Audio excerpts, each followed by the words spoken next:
the VMNTs, not this exact one because I have different colored ones. The different colored ones, because of how old they are, they have different degrees of seasoning with the pickups. The water, the moisture, the sweat from me going inside the pickup rings has changed the way that the pickups sound. So they get broken in over time, and use the signature cabinets I have that Marshall made for me. They're classic square Marshall cabinets, but it's a new model. It's something we designed together. Yeah, speaker cabinet. It's called the 1960 DM. It's my model. We have completely redesigned the whole thing and are using signature Celestion speakers that I designed too. So, I mean, frankly, take my name off it if you don't like it. Just listen to it, because it's one of the best cabinets they made. People that have worked there almost 30 years said it's the best thing that they make. Well, those are a little bit less wattage, so they don't really, you can't really fire them up that much without them wearing down over time.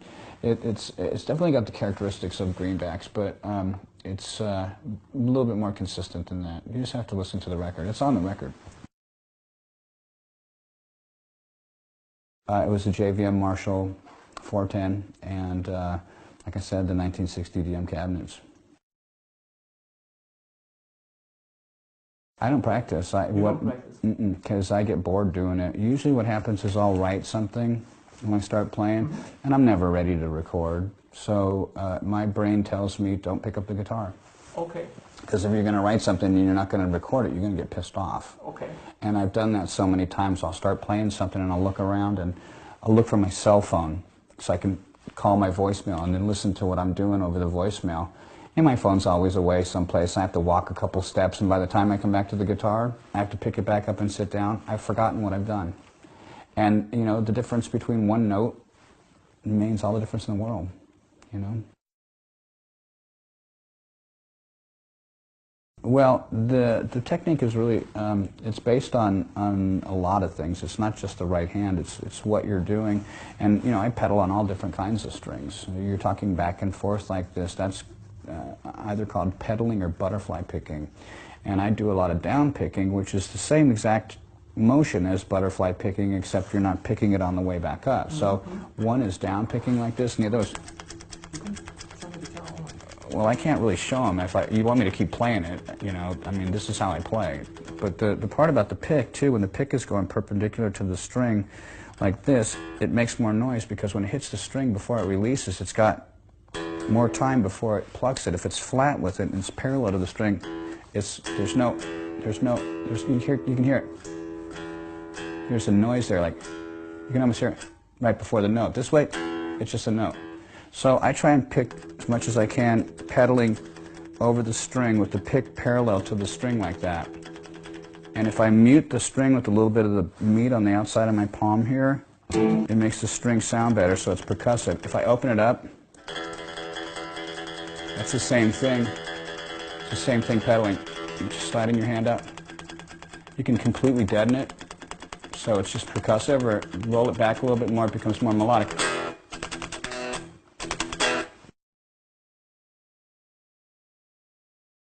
Okay, that is, so that part,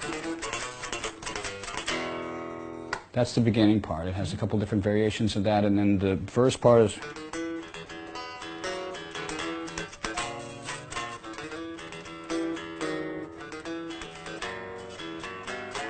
these are all weird chords. People wouldn't even notice that. Those are all really evil sounding chords, and I didn't do it to try and be like, oh, I'm so evil, you know, because that's stupid, but it was just something that worked. And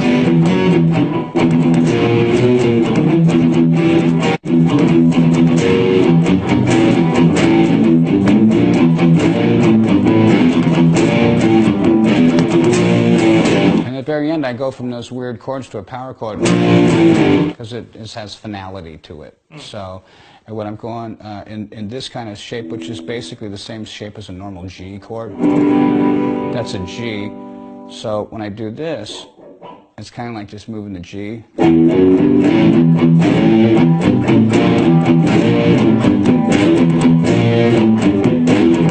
then the power chords, and that ends it. And it's the same thing again.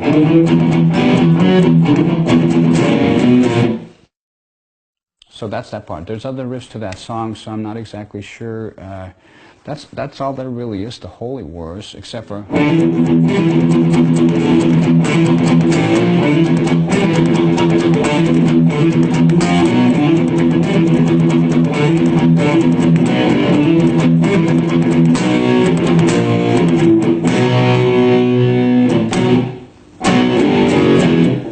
That's the progression on that too. So the second part of that song, The Punishment Due, is different. It's, and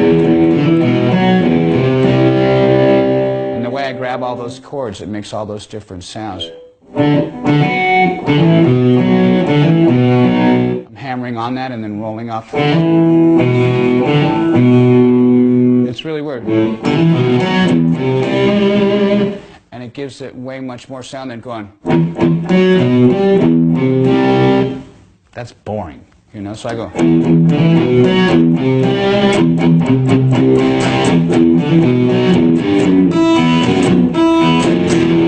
And I do that over and over again. And I do something that reminds me kind of like of the Beatles.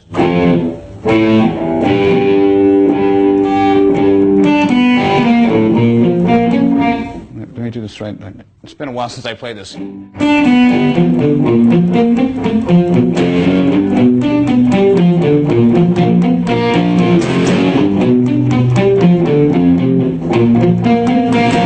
I'm doing a C chord there.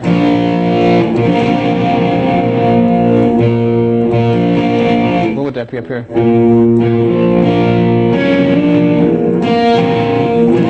That's what the chord would look like if you did it this way.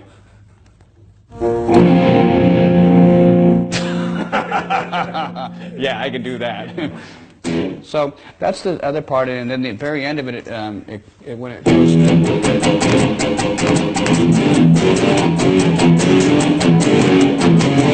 and then it changes back to the funky chord again.